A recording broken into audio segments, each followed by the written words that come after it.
Hello everyone. അപ്പോൾ അത് രാവിലെ എണീറ്റ് വന്നതാ ഇന്നലെ ചായ ഇട്ടതിന്റെ ബാക്കി കുറച്ച് പാലിരിപ്പുണ്ടായിരുന്നു. അപ്പോൾ ഈ ഒരു കണ്ടെയ്നർ 6 പീസ് സെറ്റ് ഞാൻ നമ്മുടെ ഫ്രിഡ്ജിൽ സ്റ്റോർ ചെയ്യാൻ വേണ്ടിയിട്ട് വാങ്ങിച്ചായിരുന്നു. പക്ഷെ വാങ്ങിച്ചത് ഉപകാരമായി എന്ന് എനിക്കിപ്പോൾ തോന്നുന്നു. കാരണം നല്ല എയർ ടൈറ്റ് ആണ്.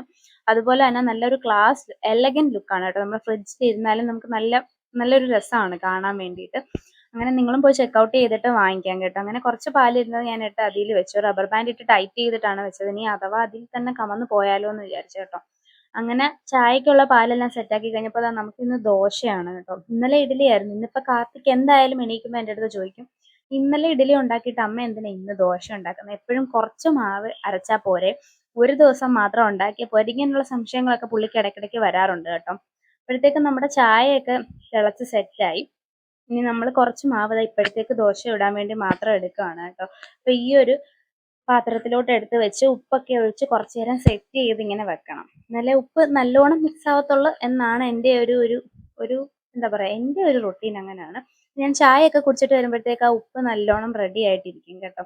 അങ്ങനെ തന്നെ ഞാൻ ഇടയ്ക്ക് കപ്പെടുക്കാൻ പോയതാണ്. പിന്നെ ഞാൻ കട്ട് ചെയ്ത് കളഞ്ഞില്ല. അങ്ങനെ കപ്പെടുക്കാൻ പോയിട്ട് വന്നതാ എനിക്കുള്ള ചായ എടുത്തു. ഇനിയിപ്പം അച്ഛന് കട്ടൻ ചായ ആണല്ലോ, അച്ഛൻ എണീറ്റ് വെളിയിൽ ഇരിപ്പുണ്ട്. ഇനി അച്ഛന് സെക്കൻഡ് കട്ടൻ ചായ കൊടുക്കണം. ആ സമയം കൊണ്ട് തന്നെ ഞാൻ അവിടെ കുറച്ച് ചായ പോയിട്ടുണ്ടായിരുന്നു കേട്ടോ. ഞാൻ ചായ ഇടുമ്പോൾ എങ്ങനെയാണേലും പോകും. ഞാൻ പിന്നെ അത് അപ്പം തന്നെ അത് ക്ലീൻ ചെയ്ത് എടുത്തിട്ടുണ്ടായിരുന്നു കേട്ടോ. എന്നിട്ട് ഞാൻ എൻ്റെ ചായ അവിടെ തന്നെ നിന്ന് കുടിക്കുകയാണ്.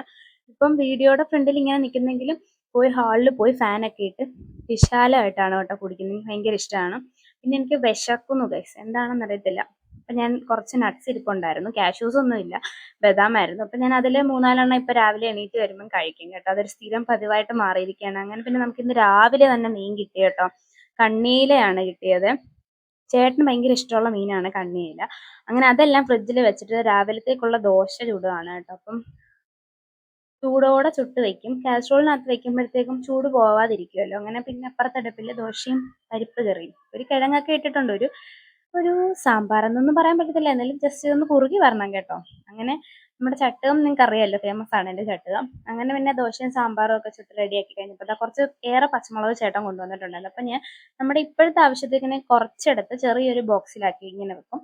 ബാക്കിയുള്ളത് പിന്നെ ആ ഒരു വലിയ ബോക്സിലും വെക്കും. അപ്പോൾ ചെറിയ ബോക്സിലെ പച്ചമുളക് എടുത്ത് തീരുമ്പോഴാണ് ഞാൻ പിന്നെ അത് എടുക്കുന്നത്. എപ്പോഴും എപ്പോഴും തുറക്കണ്ടല്ലോ, രണ്ടായിട്ട് വെക്കാറാണ് പതിവ് കേട്ടോ. കൂടുതൽ പച്ചമുളക് കിട്ടുമ്പോഴാണ് ഇങ്ങനെ ചെയ്യുന്നത്.